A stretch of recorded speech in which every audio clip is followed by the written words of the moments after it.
वक्त हमारे बीच आ चुके हैं प्रयागराज पश्चिम से बीजेपी विधायक सिद्धार्थनाथ सिंह जी। सर, मैं चाहूंगी कि आप स्टेज पर आएं और हमारे जी उत्तर प्रदेश उत्तराखंड के एडिटर रमेश चंद्रा सर से भी मैं रिक्वेस्ट करूंगी कि वो भी मंच पर आएं और विधायक जी का सम्मान करें बुके भेंट करके। स्वास्थ्य मंत्री भी रह चुके हैं और बुलडोजर की कार्रवाई सबसे ज्यादा इन्हीं के इलाके में हुई है प्रयागराज में। खासतौर पर संगठन की भी अच्छी खासी समझ ये रखते हैं, अपनी सेवाएं भी दे चुके हैं और जिस तरीके से बीजेपी को आगे लेकर जाया गया है तो उसमें अहम योगदान सिद्धार्थनाथ जी का भी रहा है। और मैं चाहूंगी कि हमारे जी उत्तर प्रदेश उत्तराखंड के ब्यूरो चीफ अजीत जी स्टेज पर आएं और इसके अलावा मैं अपने जयप्रकाश सहयोगी को भी कहूंगी कि वो भी स्टेज पर आएं।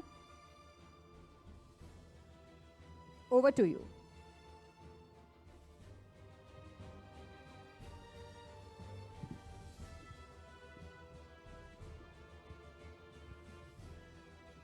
बहुत बहुत स्वागत है सिद्धार्थनाथ सिंह जी, आपका बहुत बहुत स्वागत है। देखिए, सिद्धार्थनाथ सिंह जी किसी परिचय के मोहताज नहीं है। मैं वक्त जाया नहीं करूंगा। राष्ट्र प्रवक्ता रहे, योगी सरकार में पूर्व कैबिनेट मंत्री रहे और अब मौजूदा वक्त में विधायक हैं।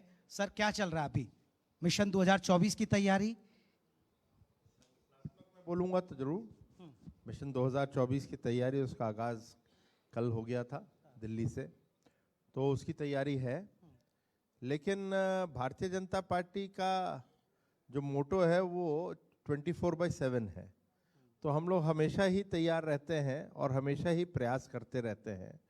और जो एक प्रधानमंत्री जी ने वहाँ से दिल्ली से जो आह्वान किया है कि हम एक पॉलिटिकल पार्टी ना रह जाएं, एक सोशल मूवमेंट की तरफ भी जाएं, तो एक सोशल मूवमेंट की तरफ भी हम लोगों ने पिछले 7-8 साल से केंद्र की जितनी योजनाएं उसको देखते हुए आप देखेंगे, चाहे वो मुद्रा से हो, पहले जब जनधन अकाउंट खोला तो लोग मजाक उड़ाते थे, वो हम लोगों के लिए नहीं खोला था, ना उद्योगपतियों के लिए खोला था, वो ग्रामीण क्षेत्र के लिए खोला था। और आज वो ग्रामीण क्षेत्र में सब लोगों के पास वो अकाउंट्स हैं। आज डीबीटी उनके सीधा जाता है उन लोग के अकाउंट में और सब्सिडी जो है वो भी मिल जाती है। तो इसी प्रकार से अन्य योजना है टॉयलेट की, जो इज्जत घर जिसको कहते हैं, वो भी ग्रामीण क्षेत्र की लेकर आ। और इसी प्रकार से हम लोग कहीं और लें, one nation one ration card.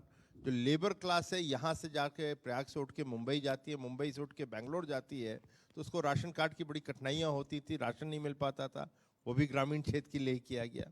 तो ये सब जितनी भी चीज़ें हैं, अन्य चीज़ें, तो एक सोशल मूवमेंट भी है पार्टी का और वो मिशन है जिसको हम लोग आगे लेके जा रहे हैं। सिद्धार्थनाथ दो सिंह, सोशल मूवमेंट और चल रहे हैं। एक तो राहुल गांधी कल अखिलेश तेलंगाना में थे, ये भी तो इस मूवमेंट को क्या कहेंगे? न, वो उन लोग का एक उनको लगता है एक लक्ष्य है, लक्ष्य क्या है ये तो हम लोग को नहीं समझ आया। चाहे मैं मीडिया से भी पूछूंगा, भाई आप लोगों को कोई लक्ष्य समझ आ गया तो बता दीजिए।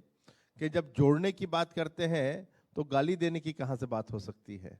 तो आप तो हर दिन हर रोज मंच से 2 जनों को खूब गाली देते हैं। एक गाली दे देते हैं आप बीजेपी को, एक गाली देते हैं आरएसएस को, उसके बाद आप चलते हैं। और हमने तो आरएसएस के, हमारे लोगों ने तो उनका स्वागत करा कि कोई निकला हुआ है, वो चल रहा है, देश भर भ्रमण कर रहा है, तो अच्छा है। तो जोड़ने की तो ये बात हुई, स्वर तो ये होने चाहिए थे, मगर उनको थोड़ी चिंता जरूर करनी चाहिए थी, या उन्होंने छोड़ रखी है कि उनके जो प्रदेश हैं वहां पे कितनी कांग्रेस टूटती जा रही है, उसका शायद उनको अंदाजा नहीं है। ये कह रहे हैं कि बीजेपी नफरत की दुकान खोल ले और मैं मोहब्बत की। अब नफरत के स्वर तो उन्हीं के पास हैं। जब वो गाली दे रहे हैं रोज सुबह शाम उठकर और स्वेटर ना पहनकर, तो वो जो गाली दे रहे हैं, वो गाली जब देते हैं वो नफरत होता है। और जो प्यार की बातें हैं वो हम लोग कर रहे हैं। आपके मन से भी मैं उनको कोई बुरा नहीं कह रहा हूँ, वो करना चाहते हैं करें, लेकिन अब उनको तो हर चीज़ में डर का शब्द इस्तेमाल करते हैं। वो कहते हैं पत्रकार को कि आपको स्वेटर नहीं, आपको लगता है ठंड से डर लगता है, तो हर चीज़ डर नहीं हो सकता।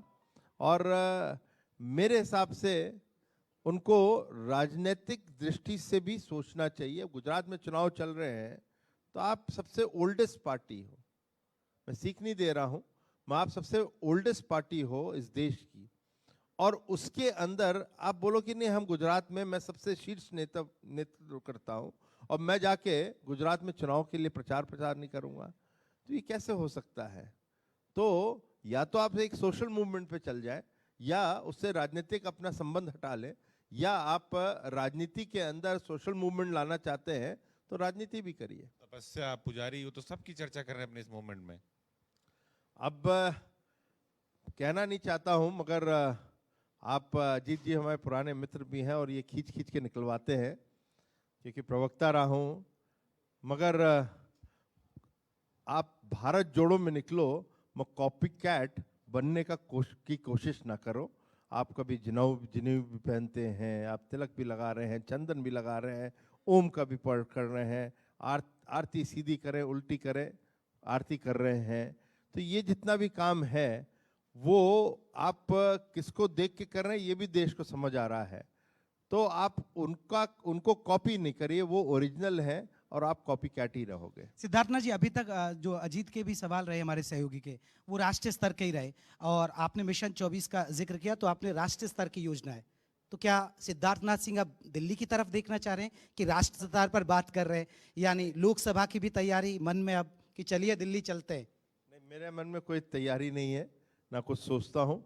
पार्टी के ऊपर छोड़ रखा है। मैं तो दिल्ली में अच्छा भला बैठा हुआ था, उन्होंने यूपी यही भेज तो मैं दिया। कह रहा हूँ कि आप फिर अब दिल्ली वो की तरफ चाहेंगे देख तो रहे मैं हैं? दिल्ली फिर चला जाऊंगा। हाँ। वो चाहेंगे मैं यूपी में, मैं तो यूपी में रहूंगा। जहां भी रहूंगा काम करता रहूंगा, पार्टी का काम करता इसके रहूंगा। पहले जब इन्वेस्टर समिट हुई थी तो उस समय पूरी जिम्मेदारी आपके पास एमएसएमई भी था। इस बार भी आपको यूएस भेजा गया, तो क्या लगता है कि जितना एमयू साइन हो रहा है, जिस पर विपक्ष सवाल खड़े कर रहा है, सब सारे लोग ट्वीट्स कर रहे हैं, धरातल पर नहीं आ रहा, क्योंकि आप पिछली बार भी इन्वेस्टर समिट का हिस्सा थे और इस बार भी आपको भेजा गया सरकार की तरफ से, तो क्या लगता है आपको कि कितना धरातल पर क्या विपक्ष के दावे सही साबित होंगे या आपके? पिछली दफे 4,21,000 करोड़ का एमओयू आया था, साइन किया था हम लोग ने 2018 में। और मैं इतना कह सकता हूं कि क्योंकि उसमें मैं भी इन्वॉल्व था, 3,50,000 करोड़, जिसमें से मैं ये कहूंगा कि 2.25 लाख करोड़ को हम लोग ग्राउंड पे उतार चुके थे। इसका मतलब कारखाने चल चुके थे या उद्योग चल चुके थे। बाकी जो था उन्होंने जो प्रक्रिया के अंदर जो जमीन ली जाती है वो ली हुई थी। अब उस पर प्रोडक्शन होना है, तो ये हमारा सक्सेस रेशो रहा है, जो कि बहुत अच्छा है। और अभी तक हम लोग के पास 17 लाख के आए हैं। मेरे को लगता है कि आते आते हम लोग 20 लाख का आंकड़ा पार करेंगे। हर एमओयू स्वाभाविक है कि वो एक इंटेंट होता है कि हम आपके यहाँ काम करना चाहते हैं। उसका ये मतलब नहीं हुआ कि हमने उद्योग लगा दिया, उसके लिए एक प्रक्रिया है। और फिर हम लोग भी अपने तरफ से, इसको अंग्रेजी में कहते हैं ड्यू डिलिजेंस करना, हम जांच पड़ताल भी करते हैं उनकी, और उसके हिसाब से फिर निवेश करवाते हैं।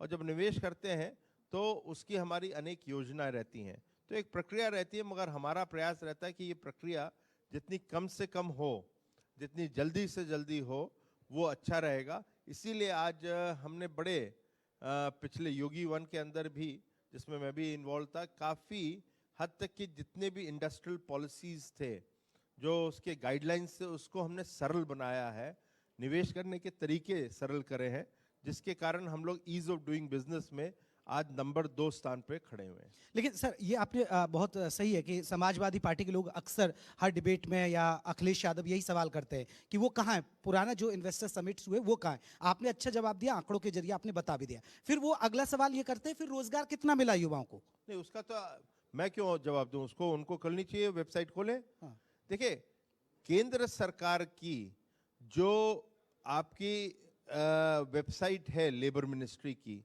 वो सही कैप्चर नहीं करती जो अनएम्प्लॉयमेंट रेट है। और उसके कारण क्योंकि आपने वो मानक अभी तक जोड़े नहीं हैं। लेकिन जो CMIE की जो वेबसाइट है, उसमें आप देखें, उत्तर प्रदेश का जो आज अनएम्प्लॉयमेंट रेट है, बेरोजगारी दर 3 के नीचे है। वो कह रहे हैं हम, ना सरकार से मतलब है ना हमसे मतलब है, और पूरा विश्व उसको मान रहा है कि क्या उसका है। अब उनके समय में जब हम लोग 2017 में आए थे, उस समय 17-18% था। 2022 में जब हम गए थे 3.1% था, आज उससे भी कम हुआ है। तो अनएम्प्लॉयमेंट कम करने के बड़े तरीके हैं, जो कि, और मेरा अपना ये मानना है, क्योंकि MSME मंत्री रहा हूं, हम लोग की वन डिस्ट्रिक्ट वन प्रोडक्ट, अभी यहाँ पे होटल के ओनर साहब बोल रहे थे कि ग्रामीण क्षेत्र के लिए क्या कर रहे हैं। एक जनपद एक उत्पाद विशेष रूप से ग्रामीण क्षेत्र है। जो 500 साल 1000 साल पहले जो उद्योग चलते थे, जो कि एक परंपरागत उद्योग थे जो ठप पड़ चुके थे, उसको हमने प्रोत्साहन किया है, उसको हम लोगों ने आगे बढ़ाया है। और उसमें हम लोग 15 करोड़ तक की ग्रांट देते हैं, अनुदान दे रहे हैं, लोन नहीं दे रहे हैं। उसकी एक व्यवस्था है और मैंने स्वयं उसमें करा है। और काला नमक चावल जो आज कभी 40 रुपए किलो बिकता था सिद्धार्थ नगर में, आज वो 600 रुपए किलो आपका एक्सपोर्ट हो रहा है। 3000 रुपए, 1000 से 3000 रुपए अमेजोन पे आपका पर किलो बिक रहा है। तो किसी ने ये सोचा नहीं था काला नमक, ये ग्रामीण क्षेत्र है, हमारी ये योजनाएं हैं। और इसलिए मैंने बार बार कहा है, उत्तर प्रदेश को समझने का किसी में दम है, वो योगी आदित्यनाथ में है। और उनका एक अर्थशास्त्र का मॉडल है जिसको मैं कहता हूं the Yogi with an economic model, जिसको आप लोग कह सकते हैं monk with an economic model. लेकिन सिद्धार्थ नाथ जी, एक बड़ा सवाल है। देखिए, उद्योग मंत्री है नंदी साहब, हालांकि उनको आना था, व्यस्तता बहुत है क्योंकि उनको टारगेट पूरा करना है। अभी मैं चुनाव में आया, उनके क्षेत्र में घूमा, बहुत सारी उनके क्षेत्र में इंडस्ट्री है, लेकिन वही इंडस्ट्री वहाँ बहुत सारी इंडस्ट्री बंद हो गई। अभी 4-5 महीने यहाँ बवाल हो रहा था, कर्मचारी प्रदर्शन कर रहे थे, तो वो अपने क्षेत्र की इंडस्ट्री को नहीं संभाल पा रहे हैं। आप जो बात कर रहे हैं, नैनी की बात कर रहे हैं, इंडस्ट्रियल एरिया की बात कर रहे हैं, उसके अंदर बहुत चीजें लगी थी सरकारी योजनाएं के तहत। और ये भी सच है कि नैनी के अंदर या शंकरगढ़ के अंदर भी पिछले महीने ही मैंने एक किसी का जबलपुर से थे, वो ब्रूरी लगाना चाह रहे थे और मैं उनसे कभी नहीं मिला, मगर वो इस विशेष रूप से आया कि आपके पास मुझे आने की आवश्यकता नहीं पड़ी और मैंने इतनी बड़ी ब्रूरी लगा दी। और उनका 200-250 बीघे में है पूरा। और वो मेरे साथ मैं चाहते थे कि मैं ही रिबन काटूं। मैंने कहा आप किसी और से कटवाइए, अब तो मैं मंत्री नहीं हूं इसका। लेकिन उनका नहीं, आपके से ही कटवाना चाहता हूं क्योंकि आपने हमारी पूरी की पूरी प्रक्रिया कोविड काल के अंदर भी 1.5 साल में हमें पूरा करके दिलवाया। तो आज नई इंडस्ट्रीज भी वहाँ पे आ रही हैं, वहाँ पे 4 नई सीमेंट यूनिट्स आ गए हैं। तो ये सब भी है। पुराने जो है, जो गवर्नमेंट ऑफ इंडिया की PSUs चल रही हैं, वो बंद हुई हैं, उसको भी हम रिवाइव करने में लगे हैं, या गवर्नमेंट ऑफ इंडिया उसको सेल करे। वो पॉलिसी के तहत हमारे नहीं आती है, राज्य सरकार के अधीन नहीं आती है, वो केंद्र सरकार में आती है। उसमें भी एक HAL है, उसके अंदर भी हम रिवाइवल के लिए कर रहे हैं, जिसके लिए मैं स्वयं गया था, अभी विदेश जब गया था, कुछ कंपनी से बात करा है। हो सकता है वो हो जाए तो बहुत बड़ी जीत होगी। क्या आपको लगता है कि ये जो सब आप लोग कर रहे हैं, विदेश दौरा, अभी भी इन्वेस्टर समिट हो रही है, आज भी अहमदाबाद में चल रहा है, तो $1 ट्रिलियन इकोनॉमी का जो लक्ष्य उत्तर प्रदेश का 1/5वां हिस्सा भी है देश की आबादी का, उसके करीब पहुंचने वाले आर्थिक मोर्चे पर उत्तर प्रदेश कहाँ खड़ा देखने वाले हैं? अभी तक जो पिछले 5 साल में हम लोग ने करके दिखाया है, योगी जी के नेतृत्व में, मार्गदर्शन में प्रधानमंत्री जी का है, उसके अंदर जो हम लोग ने करके दिखाया है कि हम लोग तीसरी सबसे बड़ी अर्थव्यवस्था बन के आ गए हैं। और अब हमने बहुत कर्नाटका, दक्षिण भारत के बहुत राज्यों को छोड़ दिया है। हम लोग जो आंकड़े फाइनेंस मिनिस्ट्री से आए वो 19.5 लाख करोड़ के हैं और हमने 12 लाख करोड़ से शुरू किया था। और हमारा ये मानना है जो नए आंकड़े अब आएंगे 23 में, हम लोग नंबर 2 बन जाएंगे, हम दूसरी सबसे बड़ी अर्थव्यवस्था देश की बन जाएंगे। तो वो मल्टीप्लिकेशन में हम देखेंगे तो वो 5 टाइम्स हमें ऊपर चलना पड़ेगा। लेकिन जिस प्रकार से निवेश आ रहा है, जिस प्रकार से हमारी प्रक्रिया है, जिस प्रकार से अधिकारी काम कर रहे हैं, धरातल पे हम उतार रहे हैं, तो मुझे लगता है आने वाले 5-7 साल में ये जो $1 ट्रिलियन का जो ग्राफ है, ये उत्तर प्रदेश पहले छुएगा, महाराष्ट्र हमसे बाद आएगा। 2024 की तैयारी की बात कर लेते हैं, सियासी क्वेश्चन कर लेते हैं आपसे। चाचा और भतीजा, चाचा को बड़ी जिम्मेदारी मिलने वाली है, लड़ाई पिछड़ों पर आ गई है, आपकी पार्टी भी लगातार पिछड़ों पर फोकस कर रही है, पसमानदा मुसलमानों पर फोकस कर रही है। क्या लगता है आपको 2024 की लड़ाई किधर जा रही है? क्योंकि तीसरा मोर्चा तैयार हो रहा है आपके खिलाफ, यूपी में भी और बाहर भी। देखिए, आप भी वहीं बैठे हैं, मैं भी वहीं बैठा हूं। 2017 में भी आपका यही प्रश्न था और 2019 में भी था। 17 में आपने कहा था दोनों लड़के एक साथ आ गए हैं। तो मैंने कहा था भारतीय जनता पार्टी की सरकार बनेगी, राज्य की बात कर रहा हूं। 19 में भी आप लोग ने कहा कि अब बुआ और बबुआ दोनों साथ आ गए, भतीजा आ गए, बबुआ ही कह लीजिए, हम कैसे, आपसे नहीं बोलूंगा कहने को, तो भतीजा साथ आ गए हैं। और 17 में भी देखा, 19 में भी देखा, रिजल्ट क्या आया, और रिजल्ट के बाद कैसे बुआ को धकेल दिया, या एक दूसरे लड़के को या भाई को धकेल दिया। ये मजबूरी है, मजबूरी भारतीय जनता पार्टी है। ये भारतीय जनता पार्टी की लीडरशिप है जो इनको मजबूर कर रही है, जो एक दूसरे के खून के भी प्यासे होते थे एक साथ 19 में आए। ये फिर जो चाचा और भतीजा मिलने को नहीं तैयार थे, वो आज मंच पर भतीजा पैर भी छू रहा है। ये मजबूरी कोई और नहीं, ये भारतीय जनता पार्टी। लेकिन अब मजबूरी की बात, जैसे अजीत अब ये कह रहे हैं मजबूरी है, तो देखो आपको मैनपुरी में पटखनी दे दी ना, फिर खतौली का रिजल्ट आप देख लीजिए, आरएलडी वहां मिल गए, तो आपको बहुत ज्यादा उपचुनाव में सफलता नहीं मिली। इतना परेशान हो रहे हैं? उदाहरण प्रयाग से शुरू करिए। हाँ। आप इतनी दूर क्यों जाते हैं? 2017 के बाद भी बाय इलेक्शन यहाँ पे हुआ था, गोरखपुर हुआ था, वहां भी तो हारे थे हम लोग। फिर उसके बाद 19 में क्या हुआ, ये भी गिनती में आ जाएगा। तो अभी करा है, वो खुश हो जाने दें। वो मैनपुरी मॉडल की बहुत तारीफ कर रहे हैं, गुजरात मॉडल को गिरा रहे हैं, उसकी हमें चिंता नहीं है। 2024 के अंदर देश के प्रधानमंत्री एक ही हैं, वो मोदी जी बनने वाले हैं।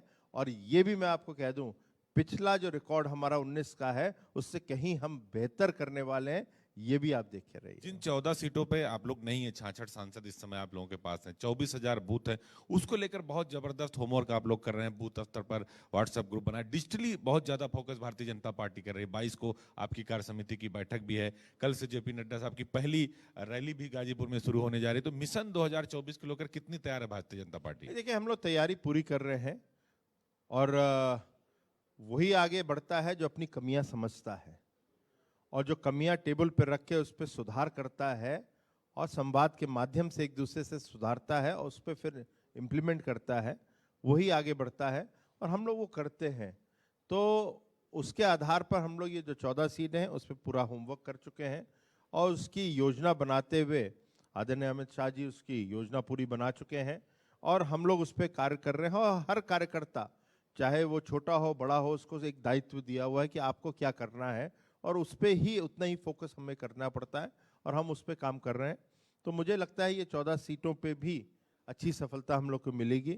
और यही नहीं, पूरे देश भर में कर रहे हैं हम लोग की कोई लगभग 170 के आसपास सीटें हैं, जिसके ऊपर ये होमवर्क चल कर चुके हैं, और उसको फिर हम लोग कैसे इम्प्लीमेंट करेंगे। और एक दूसरी स्टेज भी है जहां पर एंटी इनकम्बेंसी भी चढ़ती है, उनको भी चिन्हित कर लिया गया है। उसके ऊपर भी किस प्रकार से संगठनात्मक क्या कार्य करना है, वो भी हम लोग तैयार कर चुके हैं, उस पर भी हम लोग कार्य कर रहे हैं।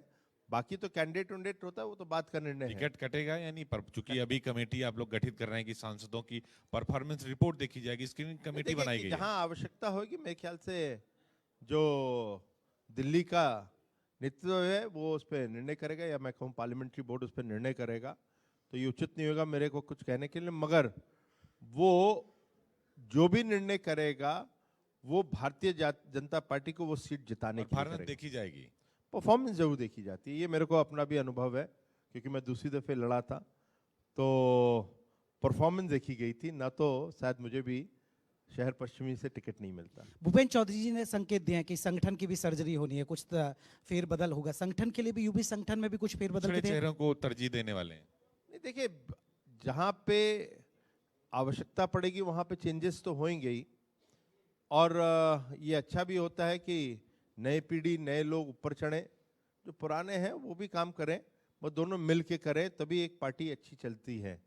तो वो मौका मिलेगा, और उस पे जो बैलेंसेस होते हैं कि आपका उत्तर प्रदेश बहुत बड़ा है, तो उत्तर प्रदेश के अंदर पश्चिमी है, पूर्वी है, पूर्वांचल साइड है, मध्य है, तो उन सब जगह का बैलेंस करते हुए भी लोगों को लेकर आएंगे। आजकल ओम प्रकाश राजभर बड़ी तारीफ कर रहे हैं आप लोगों की। ये अच्छे मित्र हैं हमारे, और कुछ देर के लिए भटक गए थे, मेरे को लगता है कि उनको अब भटकना ज़्यादा नहीं चाहिए। मैं राजनीति से इतर मैं अब थोड़ा विकास के मुद्दे पर आता हूं और आखिरी पड़ाव पर है हम चर्चा के में, क्योंकि हम संगम नगरी में बैठे हैं प्रयागराज।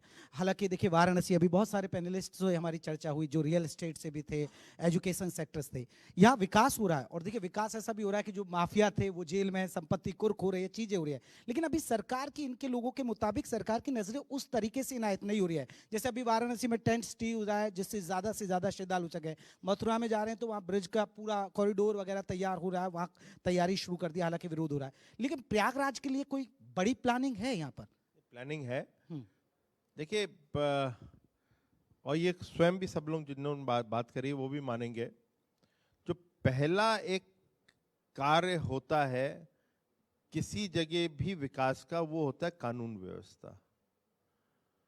कहीं हम बात करें प्रयागराज और कहीं काशी और मथुरा से कंपैरिजन हो रहा है, वहां पे ये समस्या नहीं थी, यहाँ पे बहुत बड़ी समस्या रही है।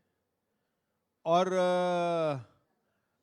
वो अब समस्या धीमे धीमे कम करी है। जो पहला कदम है वो विकास की तरफ है।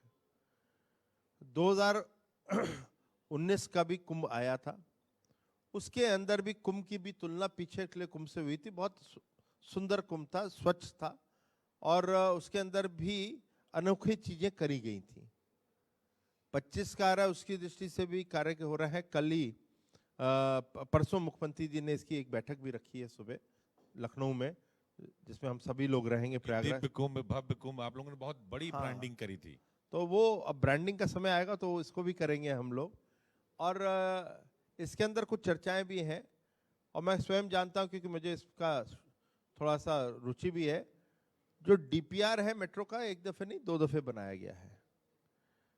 और जो डीपीआर है उसमें एक फिजिबिलिटी होती है। कहीं इस होटल की फिजिबिलिटी नहीं अच्छी हो तो होटल नहीं लगाएंगे, तो होटल की फिजिबिलिटी इसलिए चल रहा है।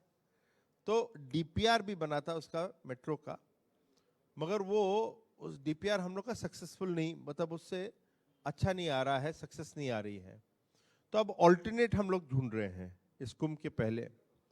उम्मीद है वो हो जाए।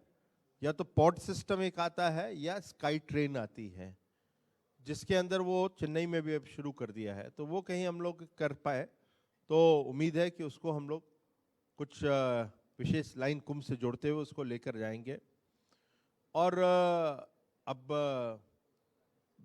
एयरपोर्ट तैयार हुआ, पहले तो एयरपोर्ट ही नहीं था यहाँ पे, वो भी मेरे क्षेत्र का ही है, तो उसका भी विस्तारीकरण हो रहा है। तो अब और बड़ा एयरपोर्ट देखेंगे, उसकी डिमांड चल रही, ज्यादा फ्लाइटें चले, आने जाने रनवे वाली से ज्यादा। और जोड़ेंगे उसको।